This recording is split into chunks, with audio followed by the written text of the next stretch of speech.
Todo ocurrió durante la noche, cuando las tinieblas cubrían ya la ciudad entera de Gijón, la de los vivos, pero también la que desde el promontorio del Sucu se alza para dar el último espacio a los muertos. Allí donde, cuando se cierran las puertas, no queda nadie a quien le lata el corazón, menos aquella noche de marzo del año 1910. Aquella noche, dijeron algunos, sí quedaba alguien con vida, pero encerrado su cuerpo inerte en un pequeño ataúd acolchado con satén rosa, que, al intentar salir de su macabro encierro, acabó por perder la vida del puro esfuerzo y el partirse las uñas al intentar quebrar la madera de la tapa del féretro.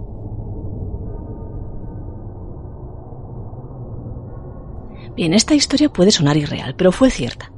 O al menos fue cierto que así se relató y que esto, el mero hecho de que se narrase y se contase en los mentideros de la villa de Jovellanos y en algún que otro periódico local, levantó ríos de tinta. También en la prensa nacional. Porque las historias de terror como esta, cuando suceden en la vida real, también tienen su explicación, sus causas y sus consecuencias. Y la de Angelinos, así se llama nuestra protagonista, la tuvo. Vaya que sí la tuvo. Aunque aún pesen sobre ella las dudas, ya más que centenarias, sobre la verdad o no del asunto.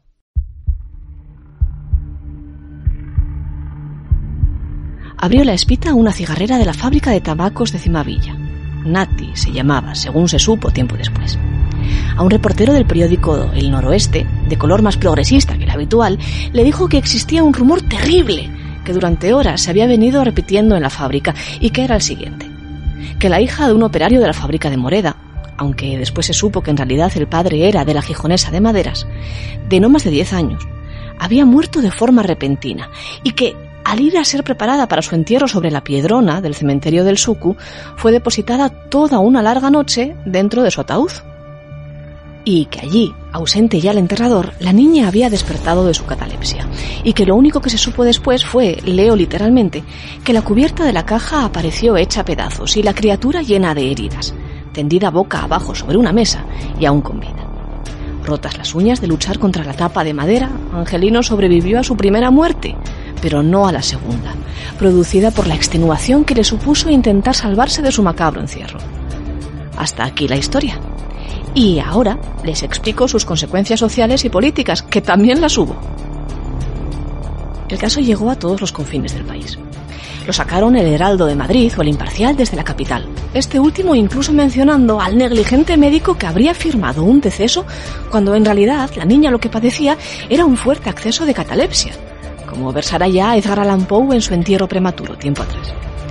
El ser enterrado vivo fue uno de los más vívidos terrores victorianos que pocas veces trascendía lo literario, y cuando lo hizo, en Gijón, las consecuencias fueron funestas, y se produjo una guerra entre medios en la que el comercio, como se imaginarán, pues también participó. Con participación inclusive del padre de la nena. Eufrasio González Vegas había presentado, el 18 de mayo, en la redacción de nuestro periódico, para denunciar el gran dolor que le habría causado el vil infundio del Noroeste.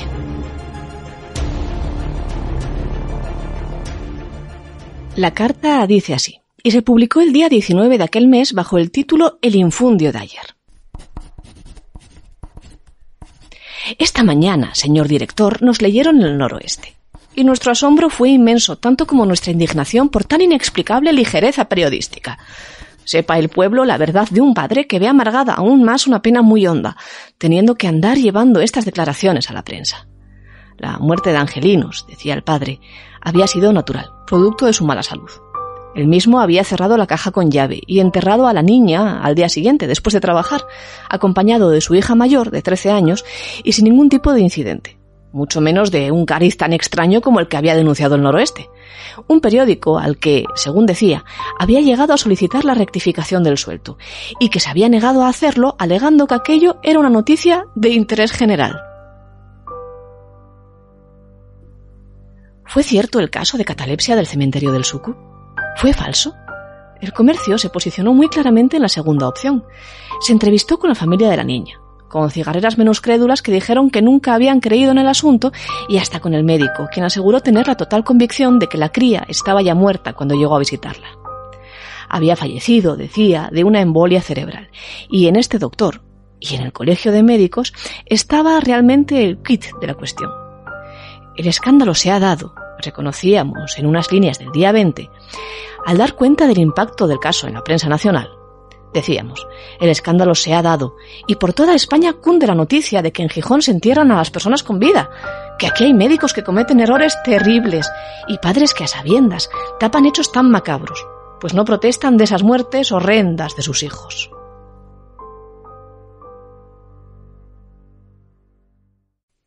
Y es que por la villa se comenzaba ya a correr un segundo rumor, que el caso, dijeran lo que dijeran, era cierto, real como la vida misma, y que el padre, si se había presentado negando la mayor en el comercio, era porque había sido comprado por las autoridades, por el ayuntamiento y por el juzgado, pero sobremanera por el colegio de médicos, quien no quería que se pusieran en entredicho a sus profesionales. Tampoco caía bien, y esto era cierto, aunque no se sabe si como para llegar a elaborar un plan tan trabajado como dejaban caer el noroeste y la rumorología de esquina, que se situase a Gijón internacionalmente como un lugar atrasado, donde podían pasar este tipo de cosas que hoy, más de 110 años después, les cuento. ¿Qué fue lo que pasó en realidad aquel marzo del año 10 sobre la Piedrona del Suco? ¿Hubo realmente un caso de catalepsia tapado por la autoridad?